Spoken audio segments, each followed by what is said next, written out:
väldigt stor förväntan. Det ska bli skoj det här. Till EUs hjärta, parlamentet och kommissionen. Det ska bli väldigt skoj. Jag hoppas vi kan göra det bästa av de här 2 dagarna. Filma mycket, intervjua, fråga. Så att det här kan bli den sista och kanske nästan den viktigaste biten i filmerna. Så det är en stor förväntan inför den här resan. Det ska bli väldigt skoj faktiskt.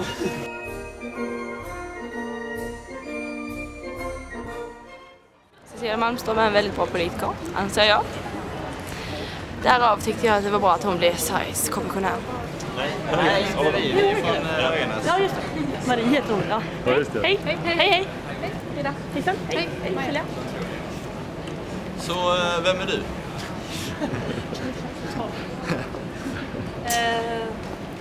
Jag pratar med honom, men du får... Ja, jag hänger med. Ja. Cecilia Malmström heter jag, är EU-minister. Hur har du kommit till den position du har idag? Vad ska man göra för att komma dit du är idag? Ja, jag vet inte. Det är svårt att säga. Jag började med politiken ganska sent i och för sig. Så jag har ju en annan bakgrund. Men ja, intresserat mig för EU-frågor. Jobbat med dem på olika sätt. Och så blev jag invald i Europaparlamentet. Så satt jag där i 7 år. Och sen blev jag minister. Och sen fick jag möjlighet då att bli i alla fall Sveriges kandidat till kommissionen.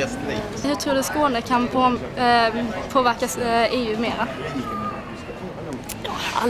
Alla regioner och alla delar i Europa påverkar ju på sitt sätt genom att bidra med sina erfarenheter. Skåne och hela Öresundsregionen är ju lite grann utav en pilotregion på det sättet att man över 2 lands gränser fördjupa samarbetet på ett helt nytt sätt än tidigare.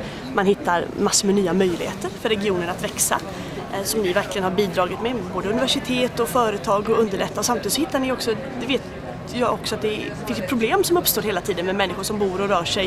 Och vad ska man betala skatt och hur ska man lösa detta? Och därigenom så sätter ni fingret på något där Europa måste gå längre, där vi måste lösa de här problemen.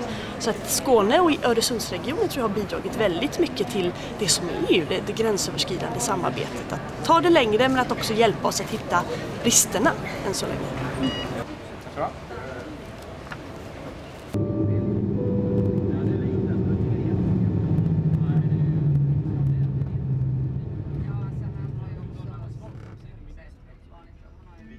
Vi jobbar ju genom att vara där det händer helt enkelt. Att nu är vi i Bryssel och är på EU-parlamentet istället för att läsa om det. Och det ger ju ett intryck om hur den verkligheten är. Och det är väldigt intressant att uppleva den verkligheten som man tidigare bara sett på bildobjektiv i böcker. Nu är klockan 9:30 och vi har käkat en stor god middag. Mycket kött. Och förutom all ostron, choklad och pommes frites som är ganska nationalistiskt för just Belgien, så märker man inte av större belgisk inflytande, utan det är mer, som ni kan se här uppe, väldigt europeisk känsla över det hela. Det är mycket flaggor, det är många språk. Det är väldigt blandad kultur på något sätt. Det är väldigt intressant på så sätt att det är det Europeiska unionens kärna, dess centrum. Och på så sätt så hur det påverkas på det här sättet som vi kan se när vi går här på gatorna. Eftersom Belgien och nu Bryssel är en så pass central del av EU och Europa, så kanske de måste hålla sig själva uppdaterade för att vara attraktiva för nya EU-medlemmar.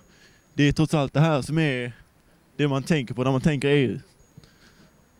Om man säger att du har bara en chans att göra ett första intryck, då är det ju en bra början med det här.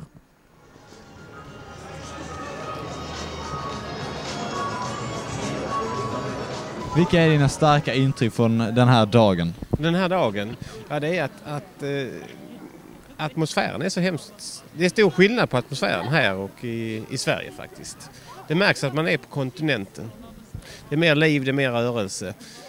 Så här dags i en svensk stad, en torsdagkväll, är det ganska så lugnt, ska jag tro.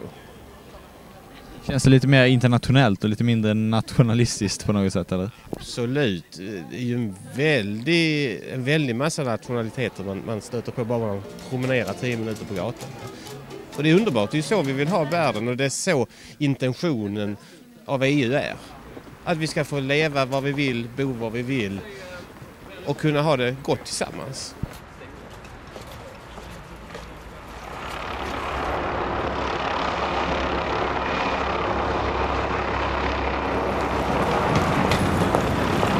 Alltså jag tänker vi måste gå tillbaka där vi kom ifrån, för det här är helt avspärrat.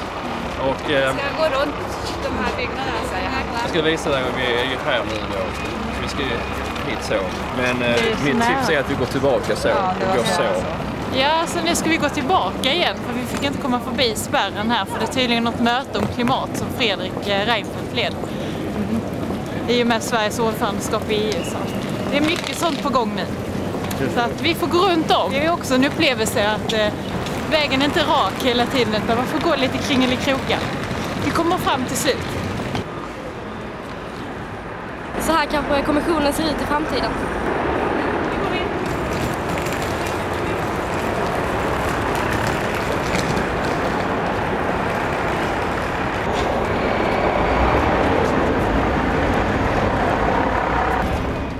I är välkomna till att ställa spørgsmål till svensk. Varför ska man egentligen samarbeta mellan regioner? Fordi det er til gavn for alle. Alle regioner kan vinde ved, at man arbejder sammen. Det kan være Skåne Blekinge, som arbejder inden for rammerne af Skåne Blekinge-programmet. Det er til gavn for virksomheder, hvis de har en større kundekreds, hvis de har et større marked, og hvis de kan samarbejde med virksomheder på tværs af grænserne i Sverige, kommunalgrænser eller længrænser.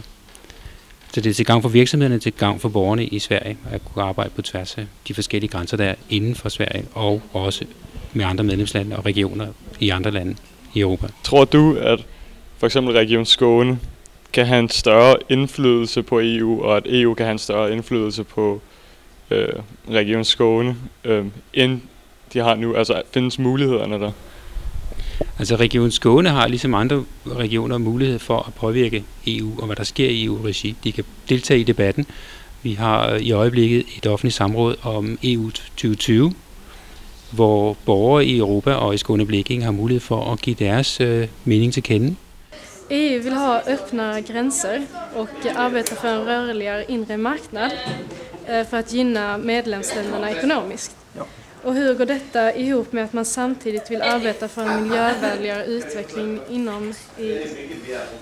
Jo, men det går sådan set fint nok sammen, fordi at miljø og vækst kan godt arbejde sammen, når man gør brug af de miljømæssige innovative tiltag, som er gjort. Vilka är era mål? Jamen det er jo, at vi får en bæredygtig og natur- eller miljøvenlig udvikling i EU. Og helt klart i øjeblikket er det at begrænse temperaturstigningerne, som giver anledning til de klimaændringer, vi kæmper med i øjeblikket. Jag tror att EUs grundidé att vara solidarisk, att jämna ut klyftorna i samhället i Europa. Det har börjat sakta fungera. Vi är på väg, en bit på vägen. Det kommer ta många år till, kanske 1 eller 2 generationer. Sen tror jag vi har lyckats att utjämna levnadsstandarden i Europa på ett bra sätt. Och det är ju det som är grundtanken. Och den andra grundpelaren i EU, det är ju att värna freden. För det är ju ofred som kan ställa till väldigt mycket klasskillnader och väldigt mycket förstörelse som gör väldigt mycket skada åt samhället. Så att fred och att vi ska jämna ut klasskillnaderna, det är liksom tanken med EU.